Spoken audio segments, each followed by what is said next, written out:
Hey guys and girls, how are we all doing? Scottish truck driver here.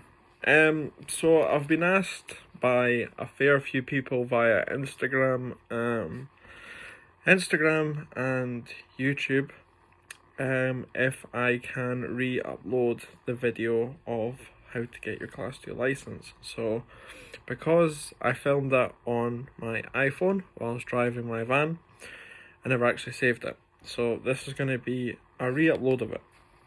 So, if you are in the position of you've been in the transport industry, or you are wanting to try a new career path and think that, okay, I'm going to get my class 2 license, this is going to be the steps that you need to take to get in your class 2.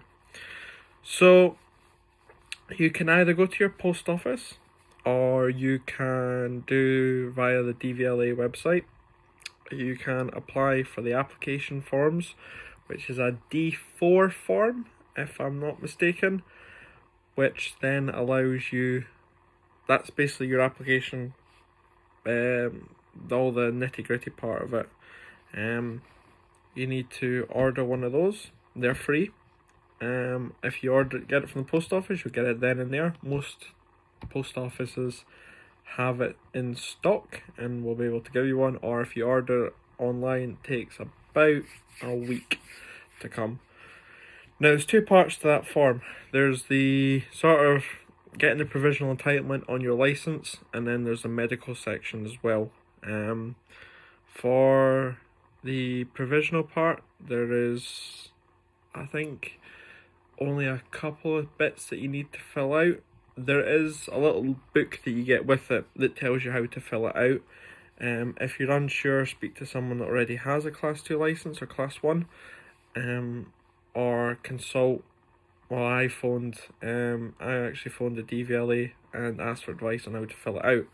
I'm not the most intelligent person in the world, as you can probably gather, so I decided that I would phone the DVLA just to make sure of what parts I needed to fill out.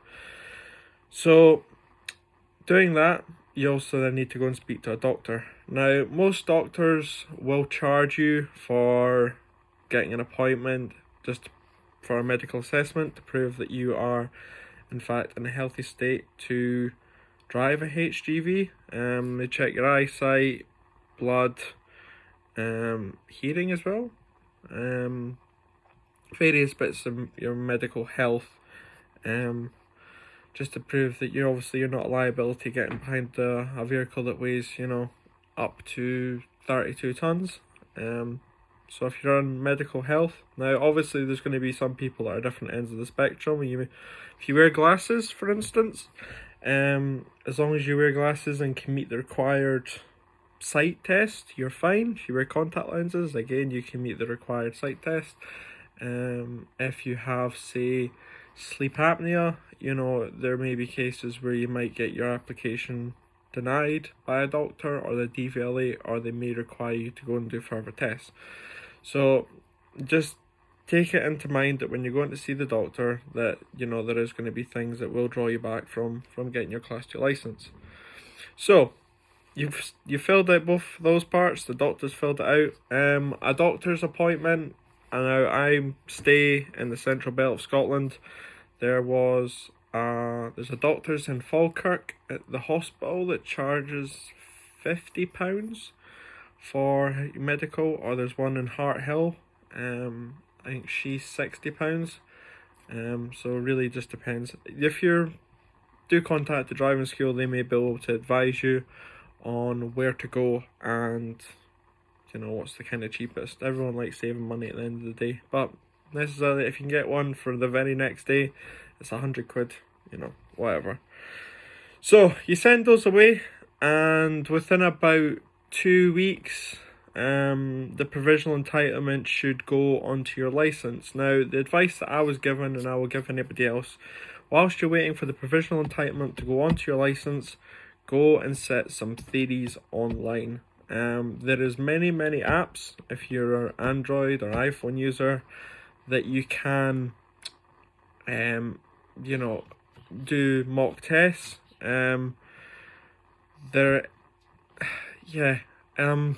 the more practice you get in, the better. It's better to be over prepared than under prepared. The more practice you get, the better. So it's a simple case, if I'm not mistaken. There's the 3 parts to it. There's the hazard perception.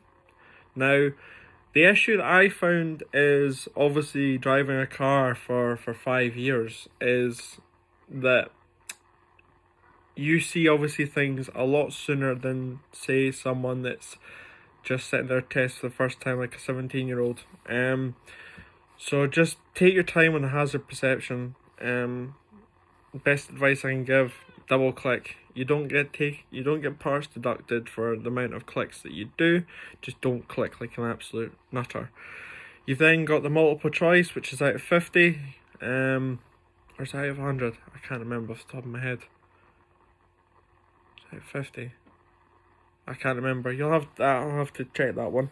I'll put a little side note down in the description bit.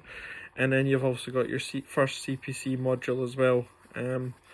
My advice for the CPC module part is study, but the first 3 questions will get you to think, and then the rest of it starts repeating itself. They just word it more and more differently. So just take your time with the questions. You get enough time that you can double read it, triple read it if you need to, just to make sure that you're absolutely confident. So hopefully by this stage you've passed your practical, you've passed your theory, my mistake. So you've got the theory certificate and you've got your CPC certificate. Now keep hold of those and go and speak to a driving school. Now I know if you're watching this and you're in central Scotland, there is GTG. I think they've got branches all over the UK. Ritchie's of Glasgow, CTTS of Bathgate. I'm sure there's another few. I know Scania do their own driving school as well. Now I went by a company called CTTS in Bathgate, run by Jim and Jim. This video has no affiliation to them. They've never said that you can go and do this. This is off my personal experience, and I was taught by a man called Derek, who put my mind at ease straight away. Now the vehicle that I drove was a 7.5 ton curtain side. I think it's curtain siders they use, with a manual gearbox, 4/4. So that's first, second, third, fourth, flick the switch, 5th, 6th, 7th, 8th. Yeah, it takes a while to get used to, especially if you've never driven something like that before. But for me, having that manual on my license, I think it's a case of that if you can drive a manual car, you automatically get the entitlement for driving a manual lorry. I think, don't quote me on that one, but learning in a manual, you never really use first gear. It's always second, third, fourth, or second, fourth, flick the switch, 5, 6, 7th, 8th. So you do 4 days training, and then you go to your test date on the 5th. I'll give a cost breakdown after I finish this video, and then by that stage you should have hopefully completed your practical test. Then you've got your CPC test, which you can either, I think you can do it before or you can do it after. You can do your CPC, which is about 6 hours in the classroom, and then you're led out to a vehicle, and there's 4 parts that you get tested on, which you must have a high percentage to pass. Again, practice makes perfect. For that, I watched the amount of YouTube videos that I watched from my CPC Module 4. There's a guy, I can't remember his YouTube, walking around a VW Crafter 5.5 ton. If I remember to link the video, I will. he goes into quite extreme detail about what you need to look for, like for instance for stowaway immigrants. But there's also the other parts as well, like how to use a ratchet, how to use a tie down, you know, what happens if there's an air leak in the vehicle, etc. But if I remember to link his video, I will try to remember. So hopefully by that point, the CPC, if you get over a certain percentage, that's you got your entitlement to drive professionally on the road. Now, I said I would do a cost breakdown. So obviously getting the D4 form is free. Your medical, I'm gonna put or type up a calculator here, or use the calculator on the laptop here whilst I'm doing this.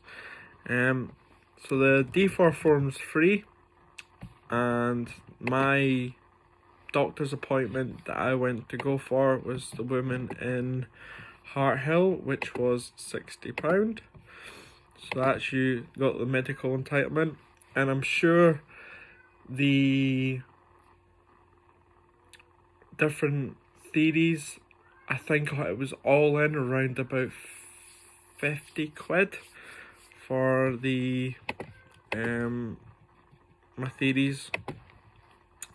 So now, after doing that, you're on to your training, which for me 1200 quid springs to mind. It may be a little bit cheaper than that.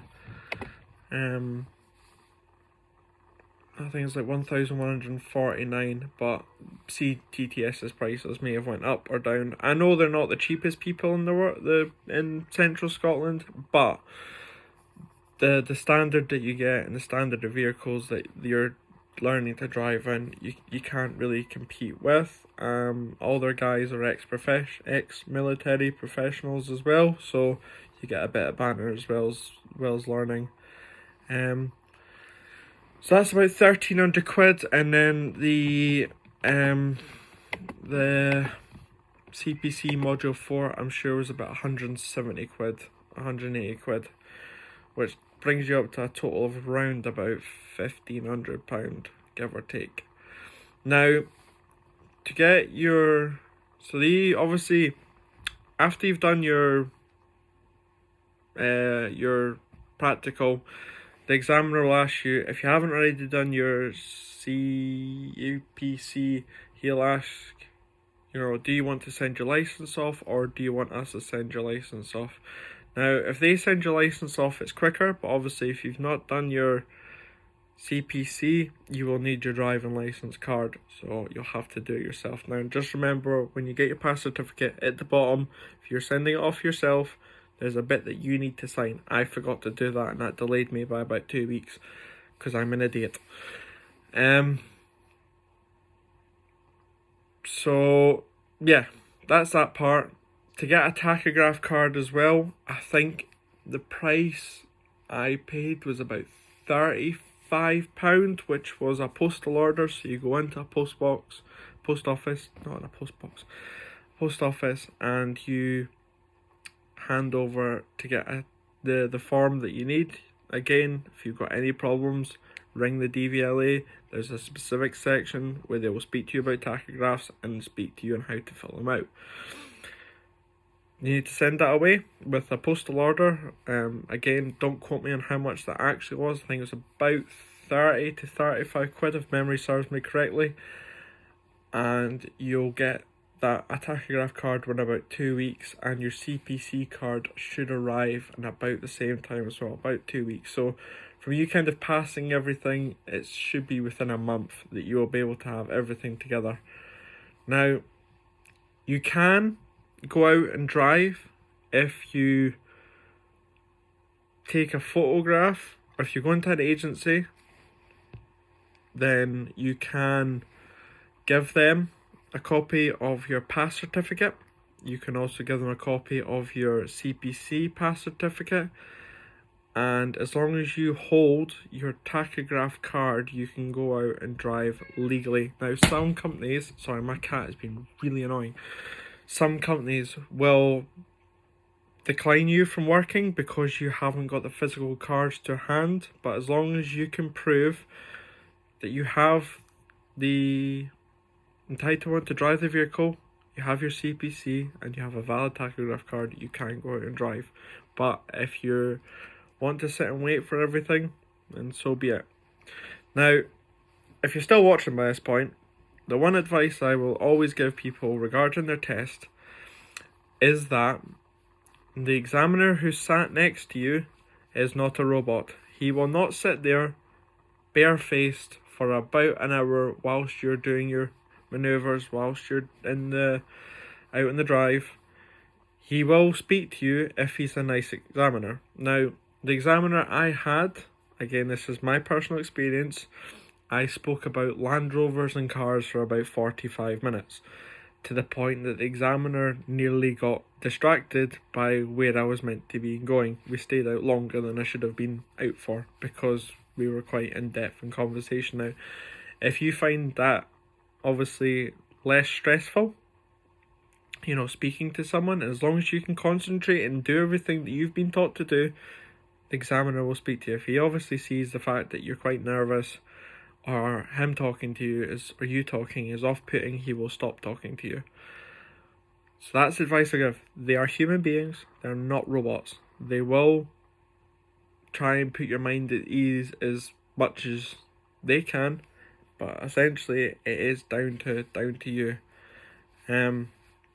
They're there to make it sure that the roads are safe and the people that they're passing are safe. So hopefully, if you've watched this, I've been able to help you understand on what I'm doing, and hopefully there's maybe a couple of questions that you've maybe had that you need answered. If there is anything at all that you want to ask me regarding this, I will try my utmost best to answer it as best I can. But that's how to go through your class 2. I'll do a video for class 1, but the class 2 is the most expensive one to go for. If you pass your class 1 in a certain amount of time, you know, all you have to do is basically just book your lessons and test. But I think that's it. If you have any questions, please feel free to let me know. I hopefully will try and get another video out at the end of this week, going through the vehicle that I drive at the moment, which is there's two that I drive predominantly at the moment. So yeah, if you've got any questions, let me know. I have been a Scottish truck driver. Thank you, and if possible, give this video a like. If you want to see more future content, give me a subscribe, and if you can, click that little bell. It'll notify you every time that I upload a video. Cheers.